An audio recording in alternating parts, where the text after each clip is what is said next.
We're talking about Drunken Master, you know, ha, he, ha, ha, hoo, ha, just flowing through all of these motions.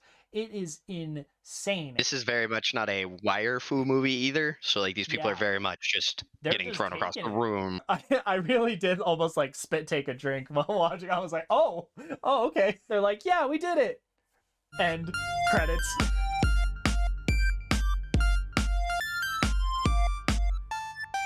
Hello, everybody. Welcome to Narratives and Nonsense. We are friends talking about random and recent stories, newsworthy or otherwise.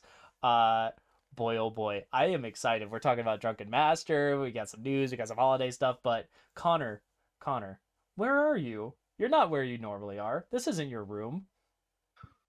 I know. I don't live in just my. There's more to my house. I know. There's It's more? amazing. What? I don't Yep. believe you. Okay, so There's a where living room here. It's pretty hype. I can't lie. is that a mirror behind you? Or is that one of those like No, it's like counters? a hole in the wall. Yeah, dude, nice. Goes into our kitchen. Sweet. What brings us to your living room, dear sir? I moved my laptop up here. Nice and cozy, lounging, Jay chillin', Yep. as the kids say. Do the kids say It's that? a comfy couch. Pretty good. Sweet. So how's I your life in the squished living down and room? look like a floating head. Beautiful. So, Same life. old. Same old? Installing garage doors where there weren't none. Painting little army guys. Doing my thing. Hell yeah. Quite literally. Oh, beautiful. Just This boring as always.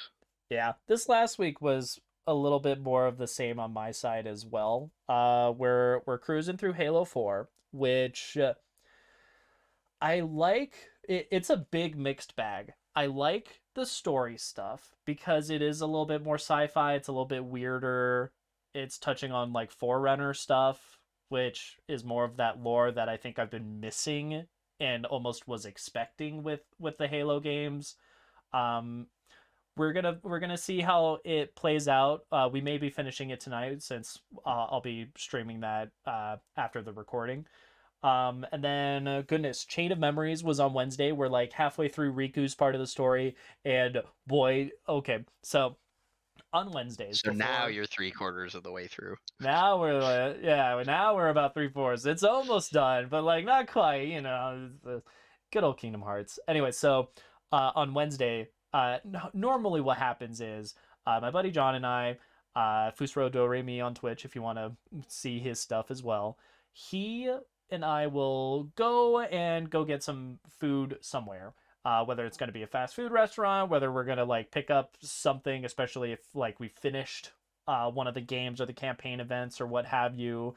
We'll get something maybe a little top end. We go to a fast food place nearby. Now, I work from home primarily. I was there the entire day. It's 2:30 p.m. to 5:30 p.m. for an Amazon delivery that I'm expecting because I got a new monitor so that way I can like see things in HD now. Yay! Oh my God, it looks great. Hallelujah! And more importantly, like have a stand-up desk for when I'm working and messing with spreadsheets and stuff. This monitor.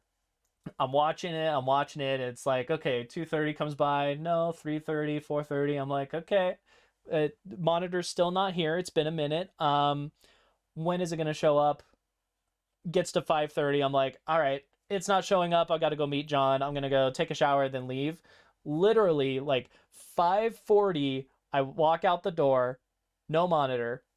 5:47, I want to say, I got a message from my roommate saying, hey, this monitor was on the porch. I brought it in for you. And I'm like, are you kidding me? Literally, I had been here all day. I've been like, all right, yeah, I'll keep an eye for it. Yeah, the moment that I left, I must have either passed the delivery driver either in the neighborhood, because there's only one inlet for our little neighborhood area. I must have either passed them and not realized, or it was literally like I turned out, they turned in. It was such a nearby miss. I was so upset. I was like, all right, sure, whatever. Now, am I complaining about the No, I'm just pointing out that it was really funny and ironic just how that timing worked out. I've done like delivery help stuff. I've worked with UPS seasonal. All respect to those guys. I don't actually care when my packages show up. I just care that I'm there, that I'm able to like bring it in or make sure that things are good or blah blah blah. It was really really funny. So that was a big chunk of that, and then oh, what else? Oh, this last week. Okay, this might be one of my like favorite story things ever.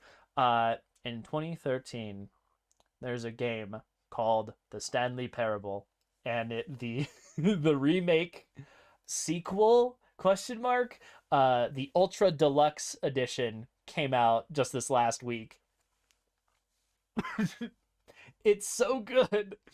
I By can't far handle. one of the most legendary walking simulators to ever Oh my exist. god. Like if there is something that is a perfect combination of both narrative and nonsense, I would say it is the Stanley Parable, the story of a man named Stanley.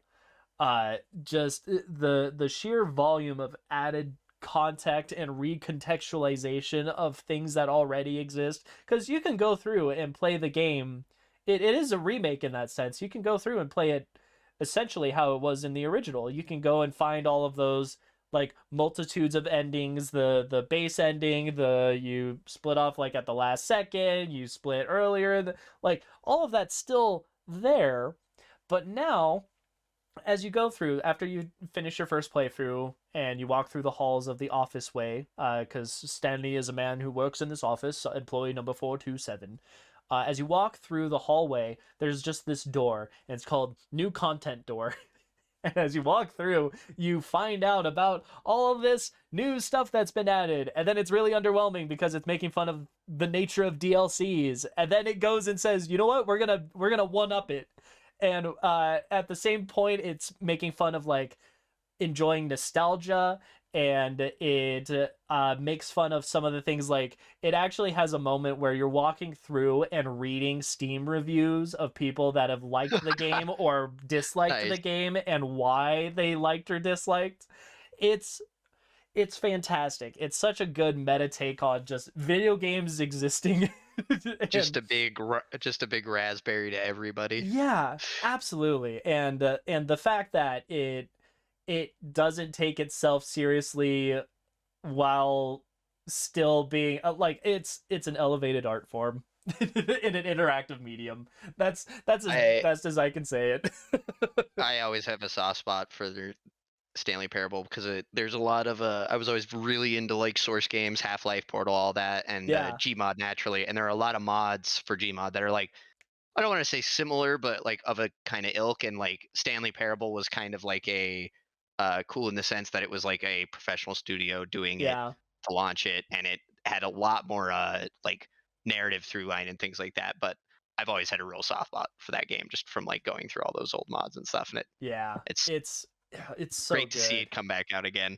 Oh, And it'll absolutely. be cool because like I'm sure there's a ton of people who were not really either old enough at the time to be aware of it or had a PC to play on. So Yep. hopefully a lot of new people will get to play it because Yeah, it is an it's insane experience. and it's something that is I believe they made it so it's on multiple platforms, so it's not just PC. I think it's on consoles as well. I could be Nice. wrong, but I That's believe really that's the cool. case. I do know at the That very is minimum there's a lot more accessibility features because it's come out more recently, so there's things like colorblind adjustment, subtitles, how that's nice big or to see. small you want them to be, all that kind of stuff. Scale all the UI um stuff. it even goes as far as to, because with the original game, there are moments of like drama where it's mental health adjacent, and it actually has like a selectable content warning type thing where you can enable or disable it for moments that get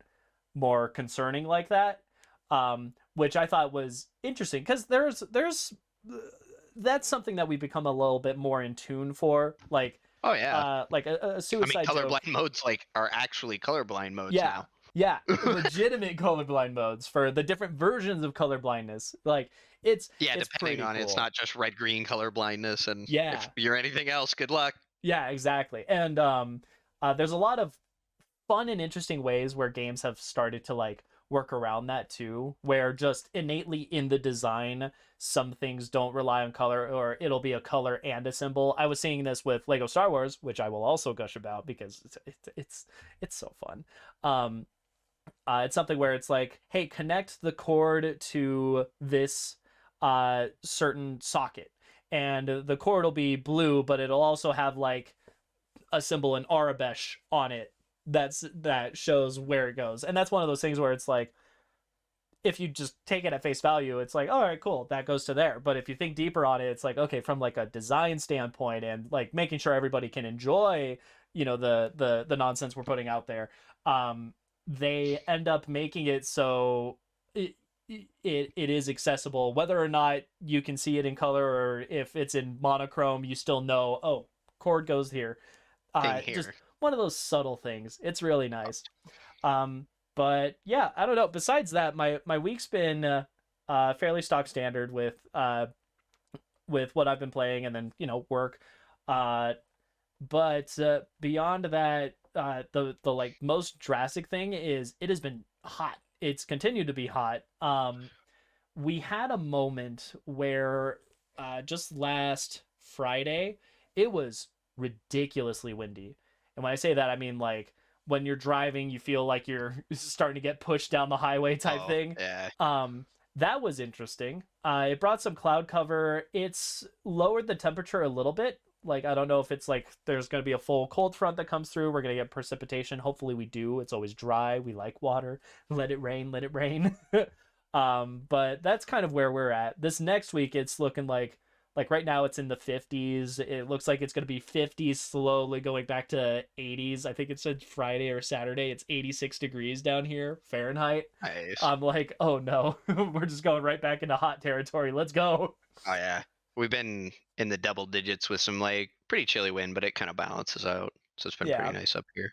Is it one of those things Wasn't freezing where my butt off at work, so that's always nice. yeah, do you typically does it ever get to the point where it's like the weather is nice, it's the wind chill that kills you? Is that typical, or is that It's atypical? the problem up here all the time is just the Yeah. wind. Like I could deal with the winters if it wasn't so freaking windy, man. Yeah. Because it's hard to stop. Like after a while, that stuff just blows through anything you wear. Yeah. No, I feel that. Wind chill I feel like is worse than actual chill. Absolutely. Like I still cold, I can deal with perfectly fine, but that wind is just and it just cracks the crap out of your face and stuff. Just Yeah. Yeah. ugh. Well, following that, let's dive into some of the fun news of the week, because my goodness, there is all sorts of cool stuff. One of the more impressive things I saw was there's now a portable desalination unit that these researchers put together. So what this thing is, it's about the size of a suitcase, which in and of itself is impressive. Uh, for desalination, there's a lot of different ways to go about it.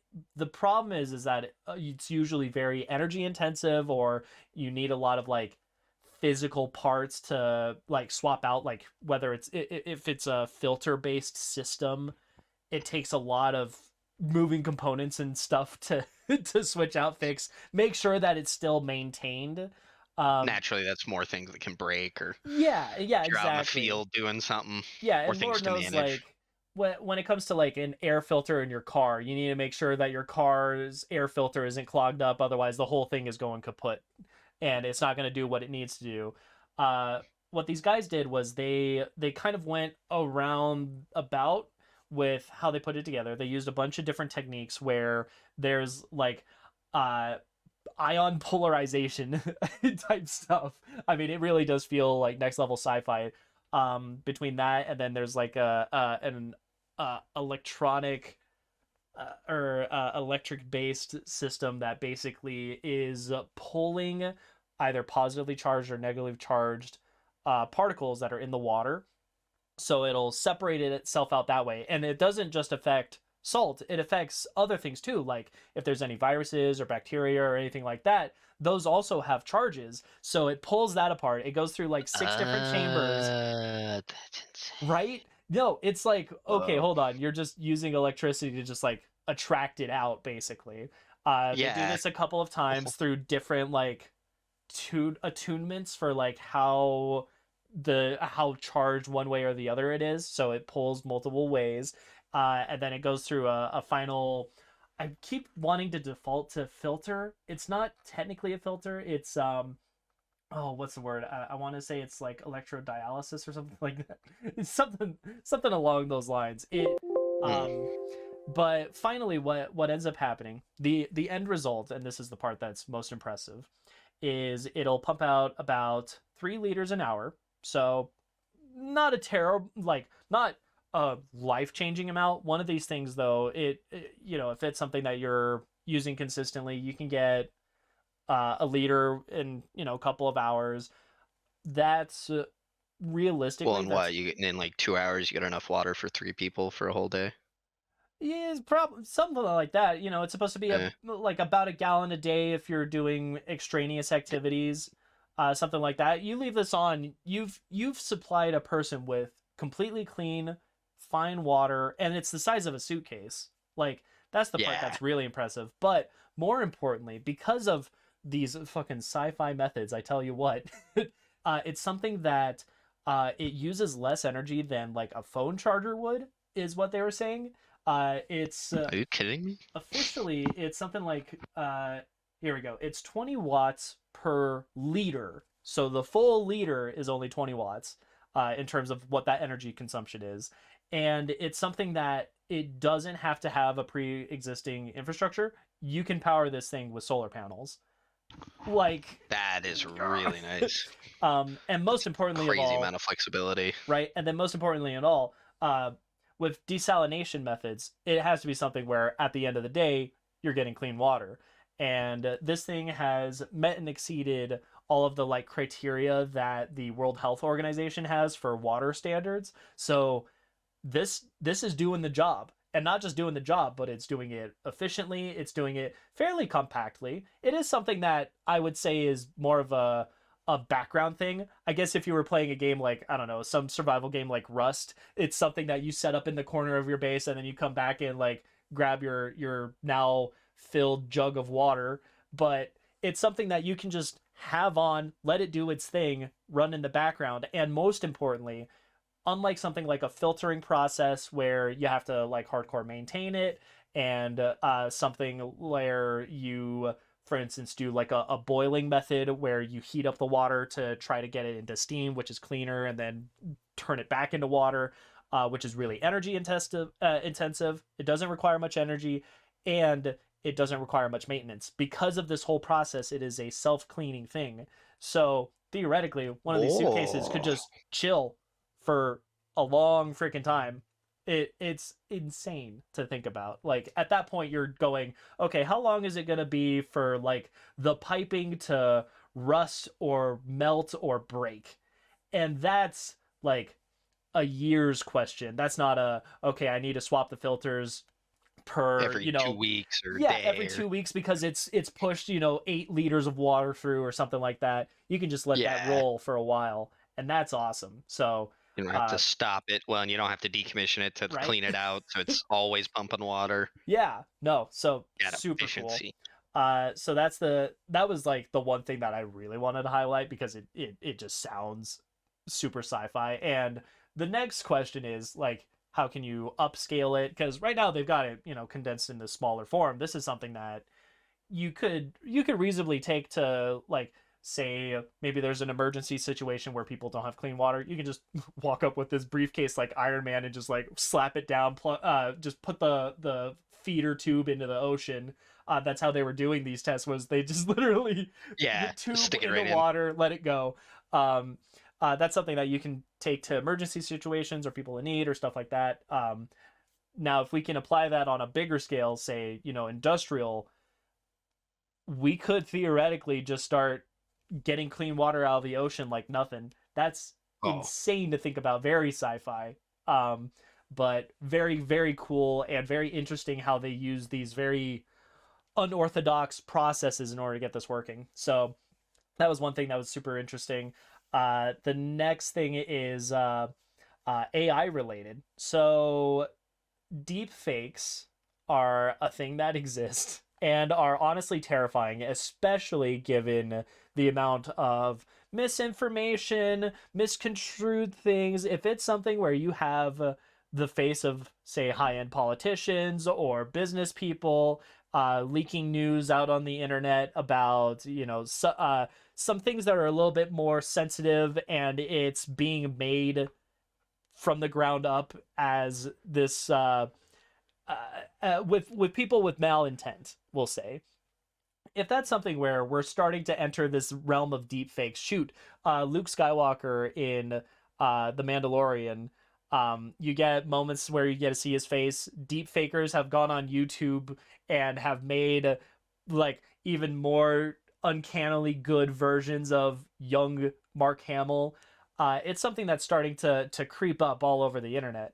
Well, Well, and it's just like the speed, like the advancement of it, how yeah, fast it is because of all the AI learning. It's just like, oh, yeah, no, and it gets better and better, and it's something where you can basically just say, "All right, here's a face, go, go buck wild." It does require some processing power, but that's something that like halves every fucking second as you go along, no kidding. right?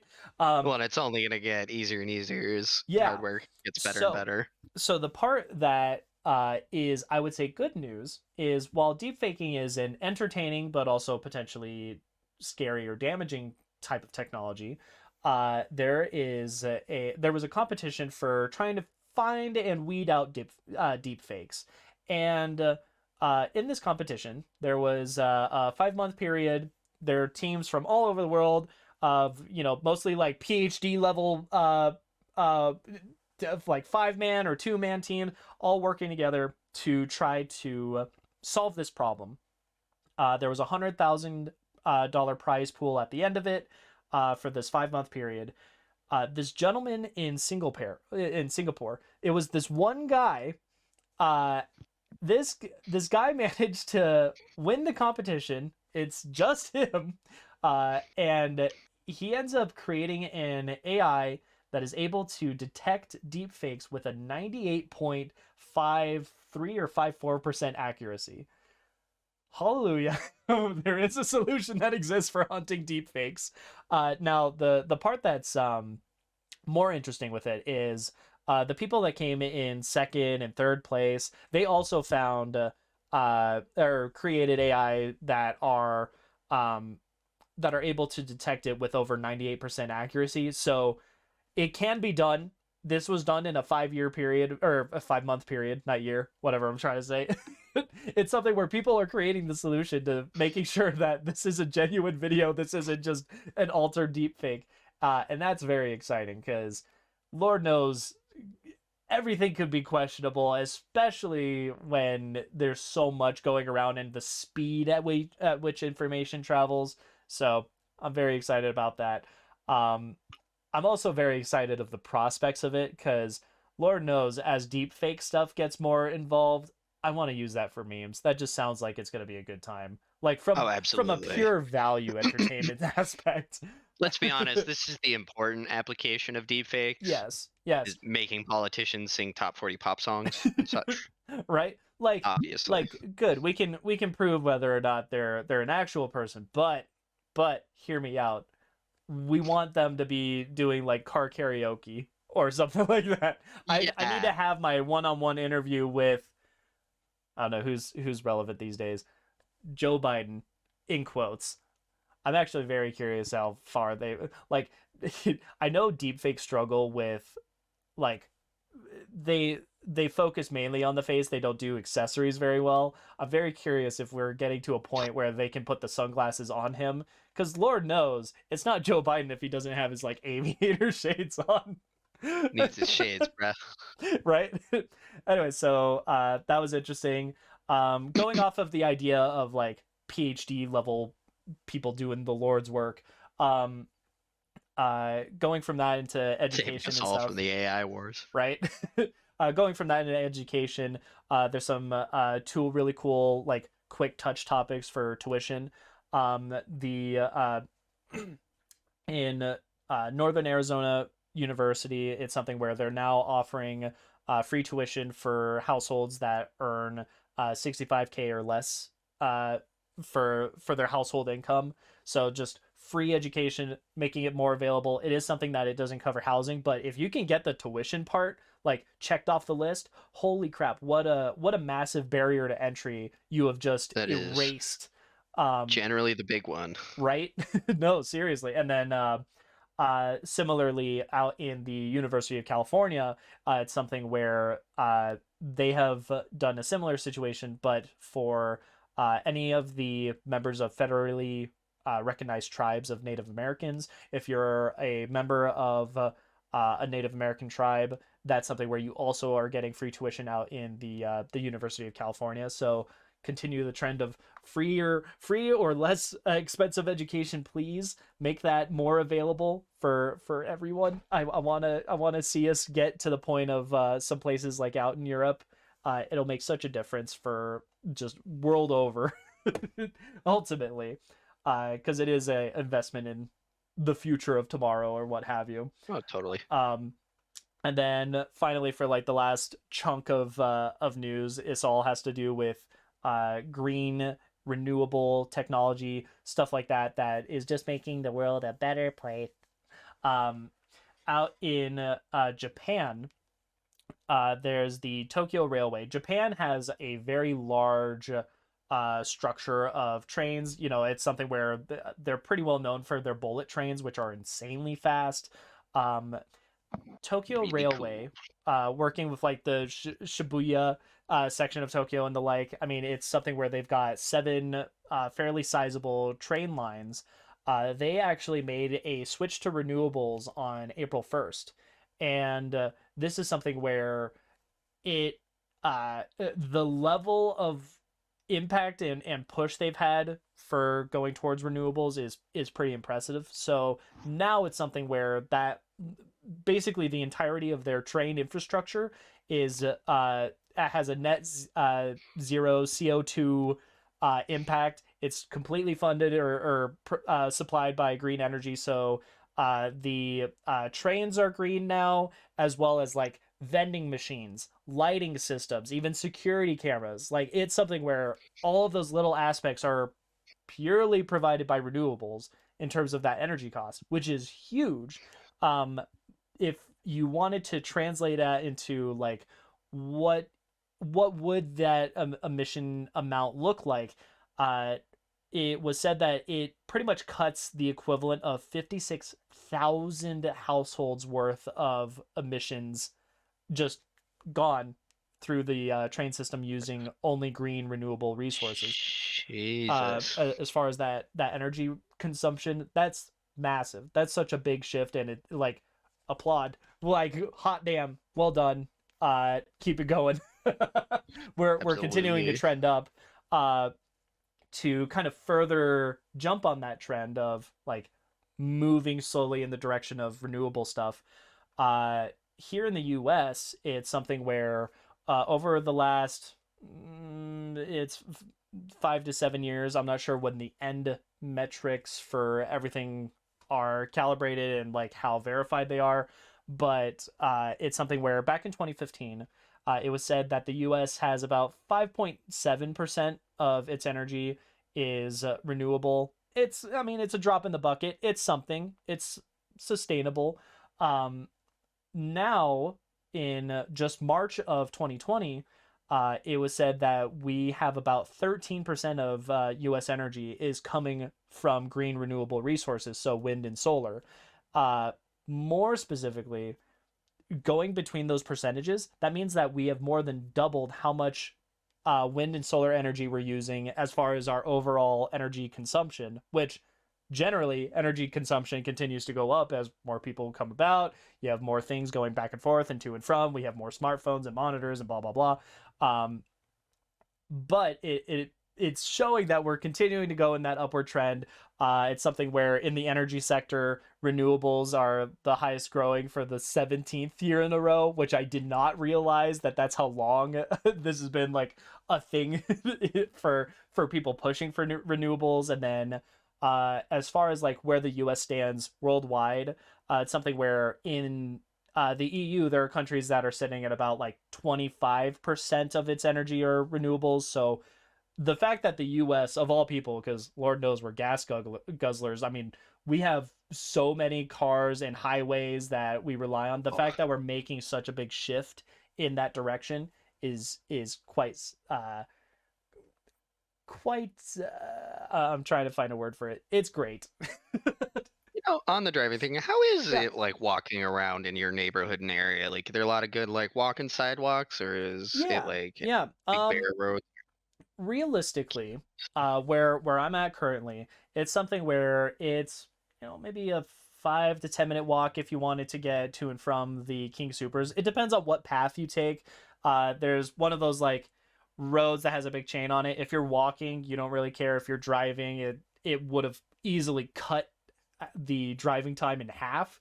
But Mm, walking, it's 5-10 minutes to the grocery store type of thing. There's a bunch of the usual commodities. So liquor store, Domino's, some kind Subway. of convenience. Yeah, there's a couple of like smaller office things. Like there's a little like dentist place, all of which is in walking distance from where I'm at currently.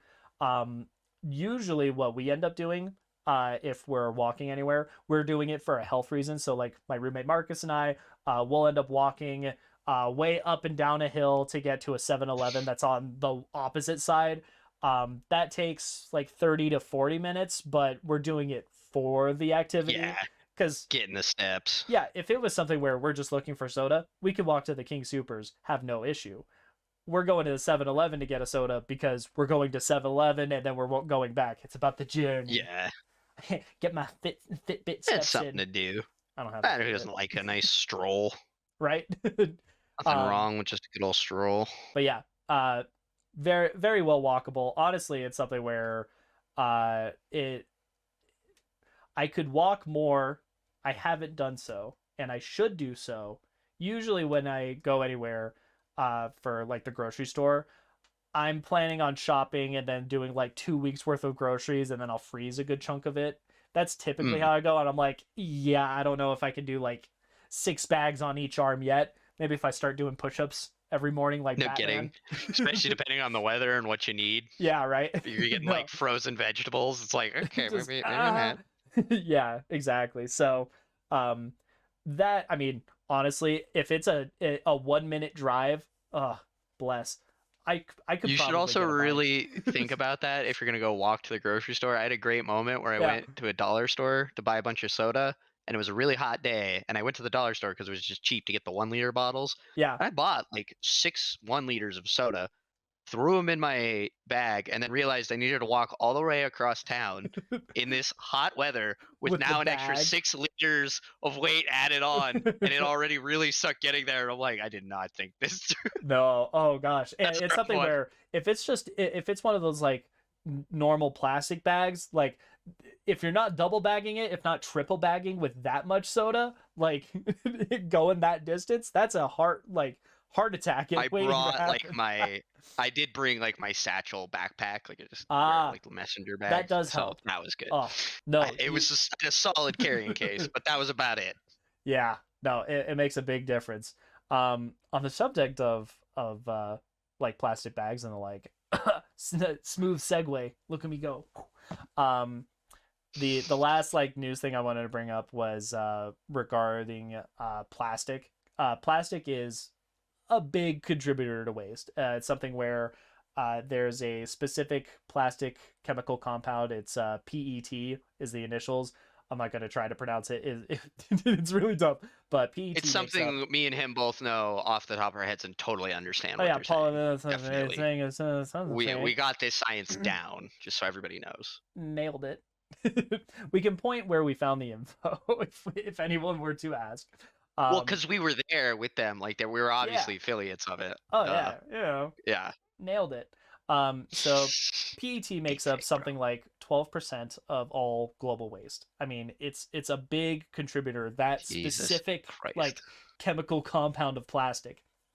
Now, with that, it's something where, a very large amount of plastic doesn't end up getting recycled. And more importantly, since it makes up such a massive chunk of global waste, um, without it being recycled, it's something that takes hundreds of years to properly break down.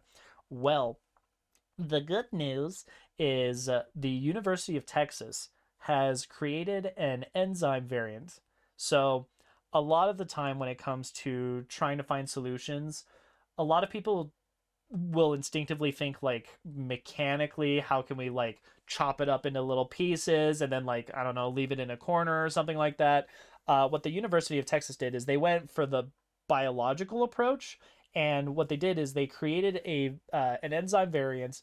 By making it biological, it makes it much easier to implement because you just grow more of what it is that you're looking for. It Well, and you're not biology dumping wants to anything continue doing weird in its there. thing. Yeah, yeah. Um, with what they've created, this enzyme variant, it's something where that same plastic that took hundreds of years to dispose of can take between hours and days instead. Like, what a dramatic shift. It's something that will ultimately, if that's something Yep. that carries through commercially and is implemented in recycling plants and centers, and even just like finding a way to implement that in just current landfills and the like, it is a game changer in the sense of getting rid of trash that is not biodegradable because it's a problem. I mean, we have a lot of trash that floats around in the oceans and the like. So that was my last like hot damn, let's freaking go. Good news. It's on it. Um so yeah, following that, we'll transition into some of the more nonsensical things. We have a list of holidays for this wonderful day. First and foremost, this is something that affects most people, unless you're a single child, dad. uh, but it is Brothers and Sisters Day, National Brothers and Sisters Day. I have two sisters of my own. Yesterday, I was actually playing Civ 5, like, I don't know, yesterday into today. We stopped at 1 in the morning. We were playing Civ 5. It's a good time. It's been a while since we had done that. That's one of our like more usual things. My sister Taylor and I, and then Nice. I know you have a sibling, dear sir. I do. I do. I have one of my own. We usually play Magic and stuff together, or board games. Yeah. So, We don't play if you Civ. have any siblings, now is the day to appreciate them, of Well, course. Jordan, obviously, there's a question we gotta ask here. What Yeah. what Civ do you like the most? What's your Civ, bro? Ooh, I like 5, but I like the theme from 4. No, no, no. Which civilization within Oh, ooh, civilization do you like to I play? I'm a slut for trying to be a tryhard. I really like Poland. Sure. They get free policies. I like Babylon for science. Same thing for like Korea. Um, Korea, I'm a little bit more iffy on because I feel like I want to be more coastal with Korea in Civ 5. Um, but those are my faves. How about you? Mm. I am very big on Korea and Babylon for science. I always like Yeah, science and getting cool stuff. In Civ 6, the newest, or in yeah, the newer one. I haven't yeah, played yeah. enough of it I'm big on to Civ. like people. On the science wins. We'll have to do that. We'll have to do a stream and Mhm. we'll play Civ 6 together with my little sister because I know she owns it. I'm pretty sure I Nice. gifted it to her. I could be wrong on that. I know that she has it. I don't remember how she got it. We need to do that at some point. It's so nice That playing Civ mystery Civ now 6. after I got back into Age of Empires, and now I go to play Civ, and I'm like, it's so relaxing. Turn I can based. It's just chill. think here for a minute. Yeah. We We gotta go worry about yesterday we getting were talking micro about how really chill fast. Civ Oh. is and the like, and then we just got our asses handed to us by barbarians all over the place. And we're both just like, God, this game sucks. This is the worst. This is but we kept saying, man, I love the pace of this game, but seriously, these barbarians are up my ass. It was so funny.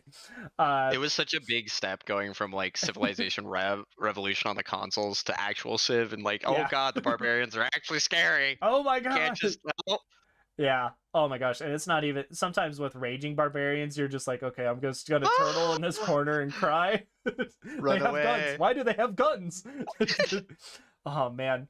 But yeah, carrying through the rest of our silly holidays, there is early May Day.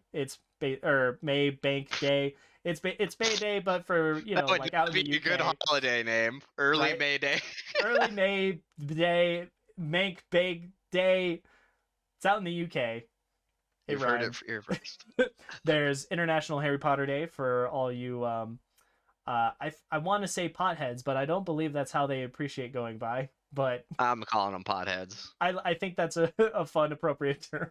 Happy May the 1st, you freaking It's potheads. for all you Hufflepuffs out there. Ah, There's I get one. there it is. All the There's other ones defended now. yeah, yeah. There's Melanoma Monday, anemone, Melanoma Monday. One out of like 50 Americans ends up getting this form of cancer, so keep an eye out. Skincare is important. Uh, and then Well, an there's inspection of yourself right, and then occasionally. yeah, and then there's life insurance. If you don't have life insurance, take a look at it. I know I don't. It is something that I have looked at and panicked because I'm in my 20s and I'm like, I don't want to think about me going away. Like, do I write a will? I'm 26. It's tempting. Just in case. It's those kinds of Never thoughts. know. Yeah, let's all be honest. There's only two inevitabilities in the world: death and taxes. Life insurance is the death part. Honestly, I feel like just having a will would be so nice because if you don't, people are just going to argue over your stuff. That's true. And you want That's very people true. to get the stuff that you want them to get. So get that Yeah, going. and it makes the process a lot smoother because then there's not like if even if your family is good on like getting along together, which no family is, there's always like some actor somewhere that is going to want something that is the same as someone else.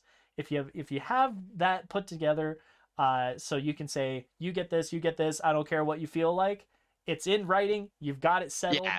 There you go. It just, there is no Smooths the argument process. to even be made. Yeah, they can Just yell at ends each it. other all they want, but legally, as Not far my as how fault. it goes, it's done. Yeah, it just makes it a little bit cleaner. And then finally, and this is the most fantastic, it is Truffles Day, and truffles. Those I'm gonna have to are get so some good. truffle fries I'm pretty after this. yeah, oh my gosh. You know, going back on the Civ thing, every time I hear the word truffles, because truffles are, you know, one of the strategic happiness luxury resources in Civ, I keep thinking of the Yogscast. They have their channel Civilization where they just play Civ, you know, Civ 5, Civ 6. Every time that the word truffles comes up, my brain keeps going back to when they kept trading or talking about it and it like got stuck on their mind. It's just the word that just wouldn't go away for a hot minute in one of their playthroughs. Oh my gosh, it's just truffles. Truffles. Lovely, delectable truffles. I definitely think Civ and Settlers of Catan. Anytime I hear truffles, Yeah. Oh, with the first two. on that note, I was talking to Taylor about Civ, and I said, Taylor, hear me out. Civ is the Settlers of Catan for people that want to have fun. Or something along the line. This is the Settlers of Catan for the pros. And then we got on the topic of like Risk and Axis and Allies. I don't know if you've ever played that, but Oh yeah. oh my gosh, it's Risk on crack. Like Very. Settlers of Catan. It's it's Risk Civ on if you crack. like logistics. Yeah, yeah. Oh man, I like to say Axis and Allies is Risk if Risk and Monopoly had a child. And then you added more figurines. Totally. Wonderful time. Well, now for the meat of the episode. We are talking about Drunken Master. Drunken Master. One of Jackie Chan's earlier movies.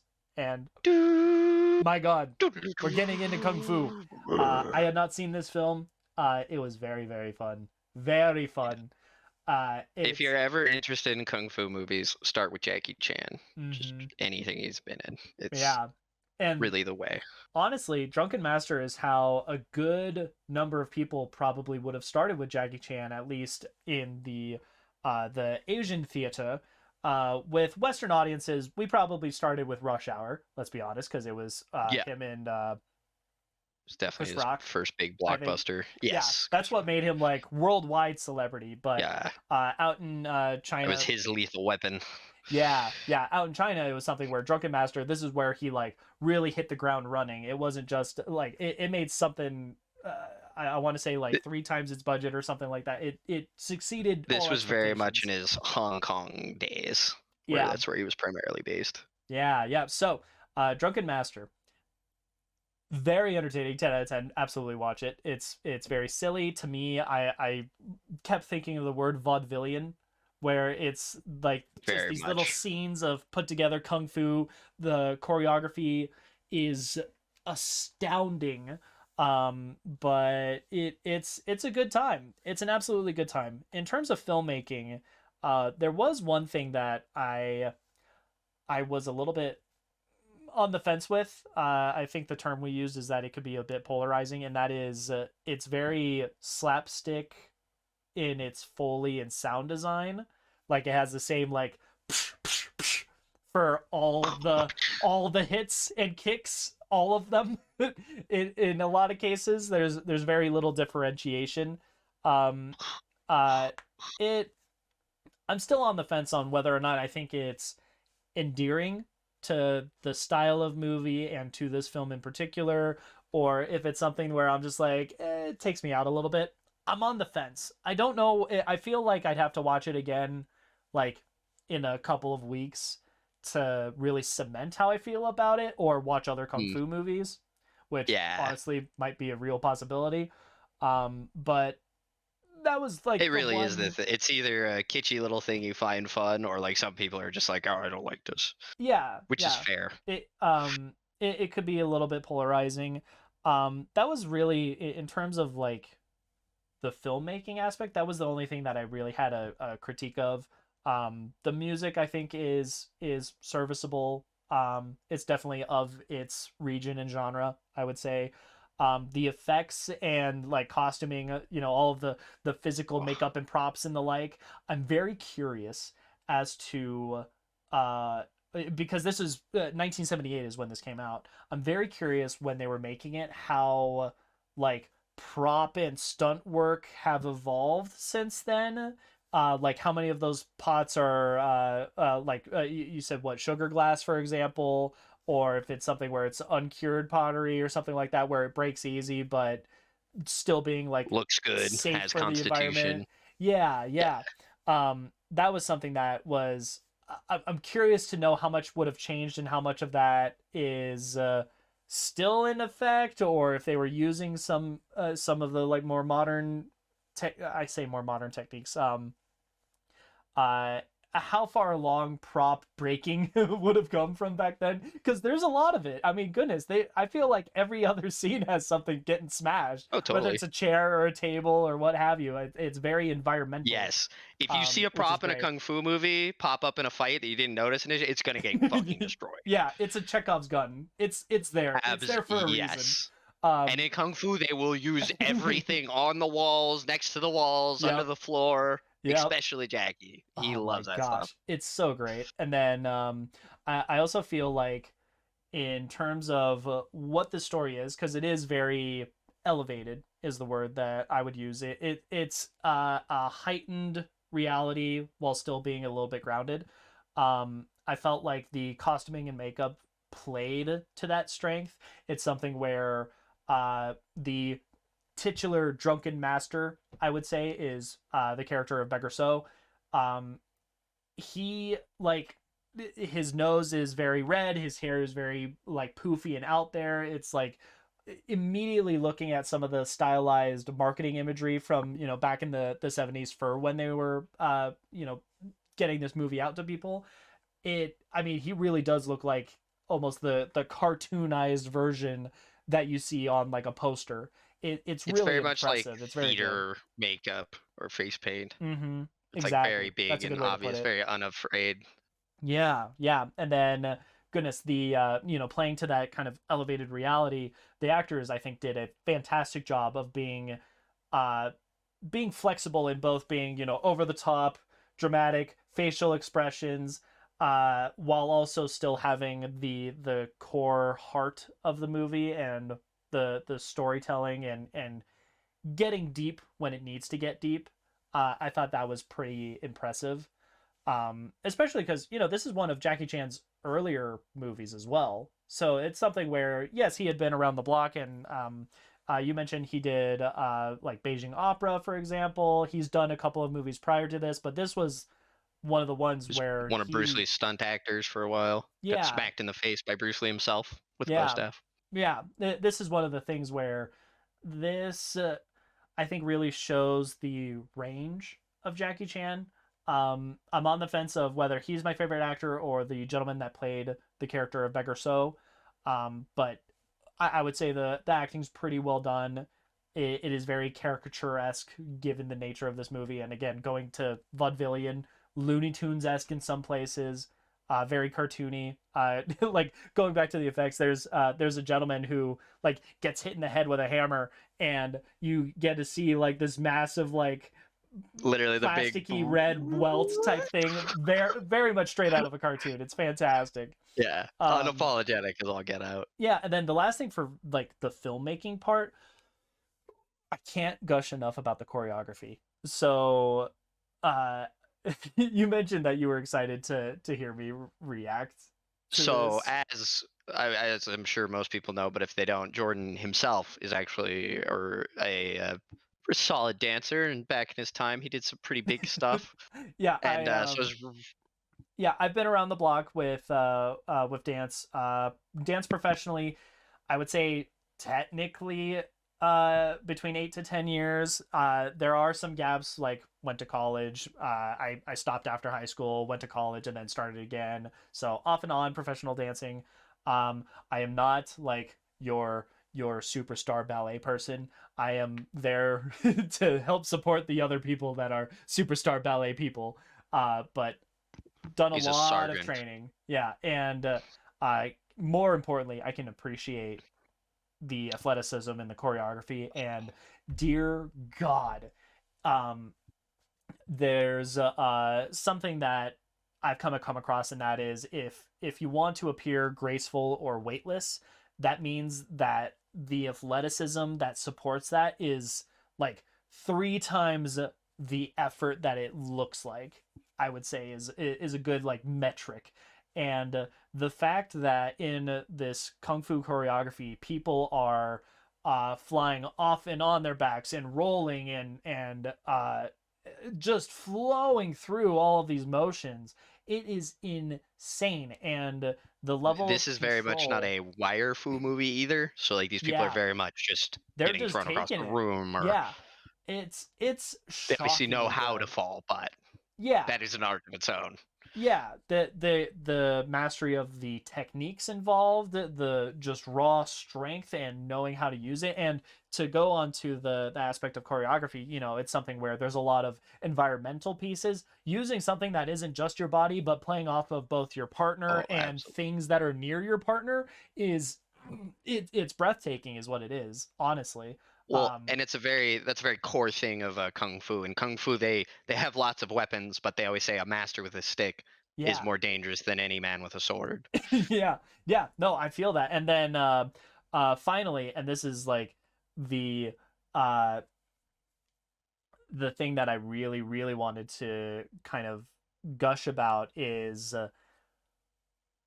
the choreography itself is again, I want to use the term cartoony.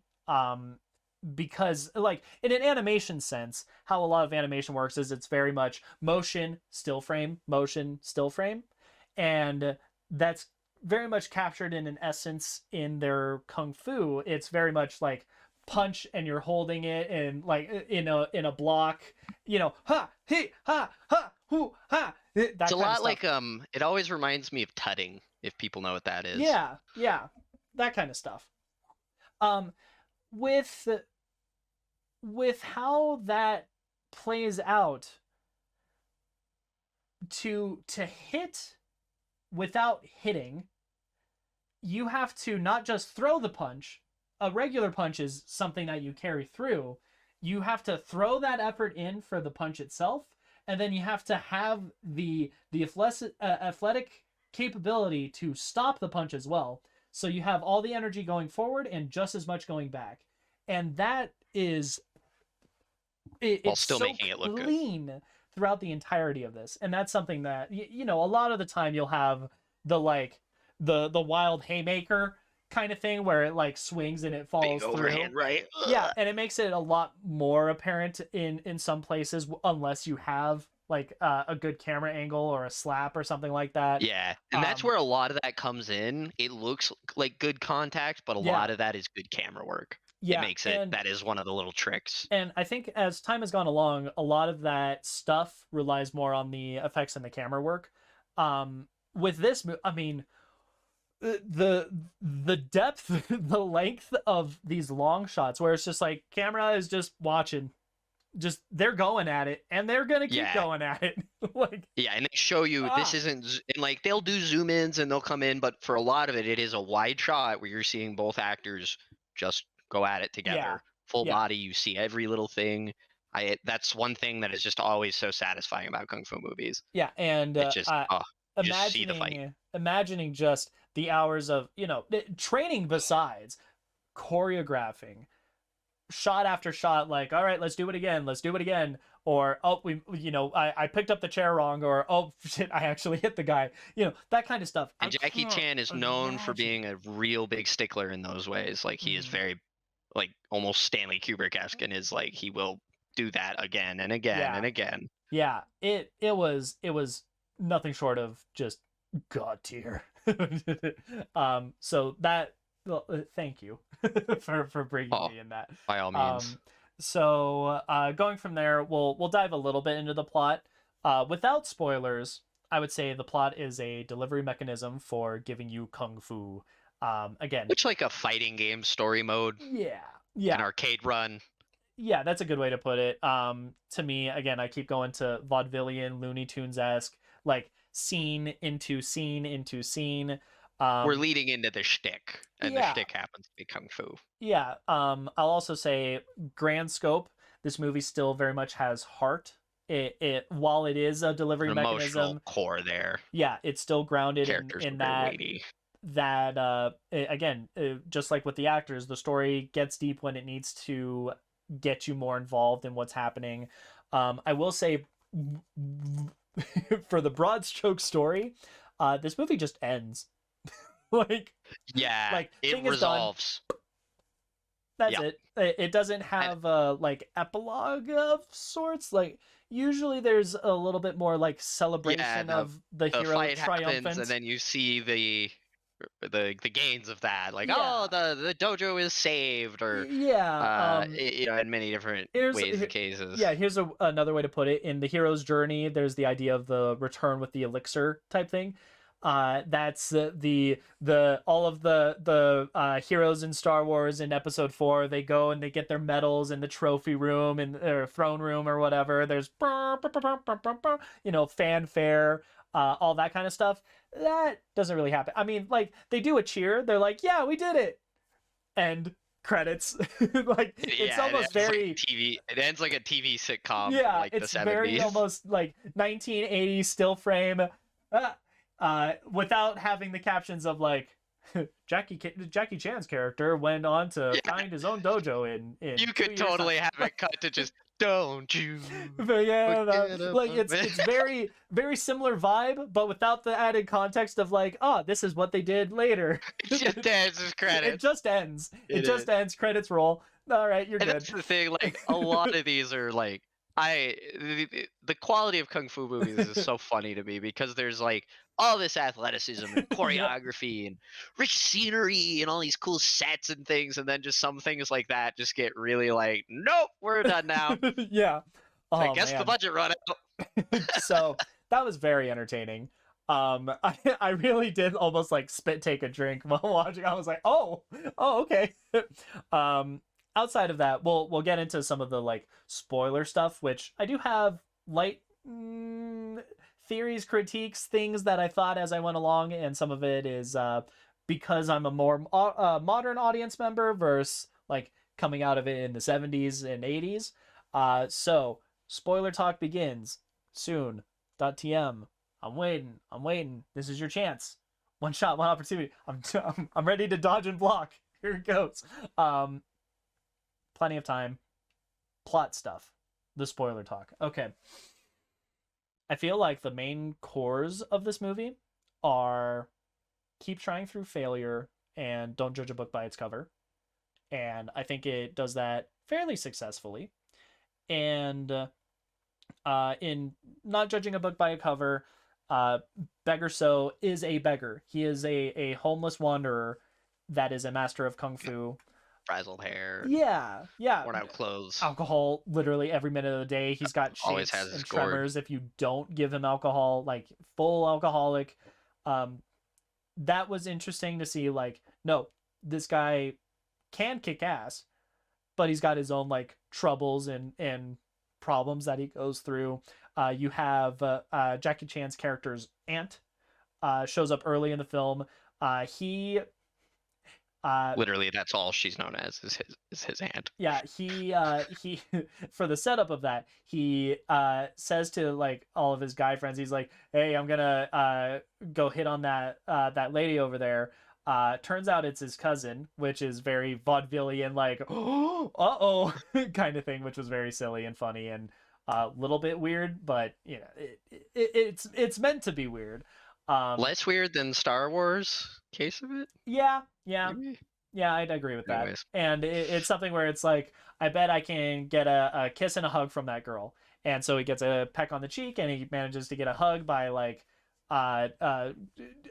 accident, like pretending like he got hit in his eye, and then there's like a snake that gets loose or an eel or something, and he's like, it oh, just yeah, looks like it from afar, but he's really manipulating the yeah. situation to Oh yeah, get the bit absolutely. to actually happen. So he gets it, you know, he does his like Playboy Prince stuff, and then the character we will later know to be the aunt comes in, and she's like, I'm not falling for any of this shit. I know better. You're a piece of shit. Calm your ass down. And they get in a fight, and she kicks his ass. um, Classic of Jackie Chan getting his butt kicked. right? And it was something where that's very much, you know, don't judge a book by a cover. First, the cousin is not the girl is his cousin, which immediately is funny. The aunt kicks his butt, so it's something where I do believe there's the line making fun of the fact that she's a woman, like, ah, ha, ha, you're not gonna be able to kick my ass, and then she falls through. You have He So doesn't seem very threatened initially. yes, exactly. That's a good way to put it. And it's something where you get all of these people that have one appearance, and there's more to it underneath, which was very entertaining. And then that second beat of keep trying through failure. I think that's something that is the core to Jackie Chan's character story. It's something where he gets his butt handed to him a lot. It's his aunt. It's Routinely. yeah, like he's not unfamiliar with kung fu. In fact, it's something where he's very proud, and in fact maybe a little too He proud. goes He and needs to be humbled and given some humility with it. And between like the aunt and Beggar So and a bounty hunter that shows up later in the movie, like he gets his butt handed to him quite a bit, and it kind of inspires him to become a better person and a better kung fu master. And that was something that was really really cool. The things that I think were weird, we've talked about how it's like a delivery mechanism for the grander story, like the story for fights. serves to give you kung fu, and there is some of a through line. His dad sends basically tries to punish him. He keeps, you know, very again cartoon-esque, he keeps like trying to weasel his way around the punishments and stuff. He's kind of this entitled kid who's like, yeah, no, I'll sit He ends in up this stance. beating up the son of a really influential person in the town. That's kind of the trouble that he gets Yeah, into initially. yeah, that's what really starts it. So he's evading his dad's punishments in very funny ways, and eventually his dad's like, I'm gonna hire Beggar So, and everyone's like, oh, not Beggar So, he's gonna kick my ass, I'm gonna die. Kind of thing. He's gonna break my arm. There's not a Even student more. that goes through with Beggar So that doesn't end up failing horribly or being disfigured or harmed or blah blah blah. And he sends him off to go to train with Beggar So. He tries to avoid it, ends up stumbling into it, and then goes through that training for a year. His dad, in the meantime, is working on this like antagonistic relationship with this like fellow nobility that has been back and forth with him, and then the fellow noble is trying to like sell mining rights for coal mining, it sounds like. And it's going to be more of a self-profiteering thing, while the dad's like, dude, this is our village, this is a town discussion, you had no right to do that kind of stuff, we need to settle this. Guy sends a bounty hunter after his dad. The same bounty hunter that happens to kick Jackie Chan's ass. That is kind of the through line is the dad and Jackie Chan's character's relationship. And at the end, the dad's gonna get killed by this bounty hunter, and Jackie Chan shows up just in time to properly fight this guy, and he's both protecting and fighting for his family, and it's him making up all of the like wrongdoings he's done that kind of provided a bit of dishonor for his family and his dad in particular, as the most immediate family member. And it's also proving that he has in fact learned from Beggar So and his techniques. Now with the technique part, and this is something where I thought there was going to be more of a through line. He is taught the ways of the eight drunken masters, or eight drunken gods, and each has its own individual technique. 7 of them are male, and 1 of them is female, the goddess Ho, if I'm correct. And Yeah. it's that one that he does not practice because he's like, oh, it's feminine, how the movie plays out is which is hilarious for a guy who already got beat up by a girl. Right, and then he and the bounty hunter are both familiar with the drunken styles, but it's a little bit assumed, and this is something that I missed, and we had to like talk it through. It's assumed that just like Jackie Chan being very, it's feminine, I'm not going to do that. Yeah. His opponent, the bounty hunter, is also of that mindset, and he ends up embracing that 8th one because the 8th master, the feminine goddess Ho, had to learn how to do all of the drunken styles and techniques, but adjust for it to be, I would say, a little bit more avoidant and a bit compensationary. She had to compensate for the fact that she was a woman and doesn't have the same physicality that her opponents might. Using, instead of focusing on punching really hard or using her strength, Yes. she played to her strengths. Exactly. And she would exploit men's, assumption, if that was cockiness. something they were doing, to make it easier on herself. She would use that to her advantage. And a lot like sumo. She kind of own weight against itself. Yeah, that's a good way to put it. And it's something where Beggar So tells him this, like, hey, you know, think back to what that is. You might not have practiced it, but like that's what you got to do right now. And he does it, and he succeeds. He kicks his butt. Now the part where I'm like, man, I wish there was more of that through line. I wish that it was his aunt that tells him this, because it's implied that she that she's like this badass martial artist. Yeah. And I could and then buy... she just goes away. Yeah. Like that was the whole bit. She's there at the beginning, beats him up, and there's no more. Yeah. And here's this random lady though. Given that a big chunk of it is talking about how his dad is, you know, a capable kung fu master, but not the best per se, having it so that the aunt does comes it in for and... physical exercise more than anything. Yeah. To have the aunts in the beginning of the movie come in and like kick Jackie Chan's butt, whose form is based on his dad's, I was under a little bit of like, I'm putting pieces together, like, oh, maybe she was also taught by Beggar So. He, like, the dad uses Beggar So and says, hey, you know, I'm gonna pay a lot of money to have him teach you to be better at kung fu and to like punish you a little bit because you're being a little shithead, I'm not gonna lie.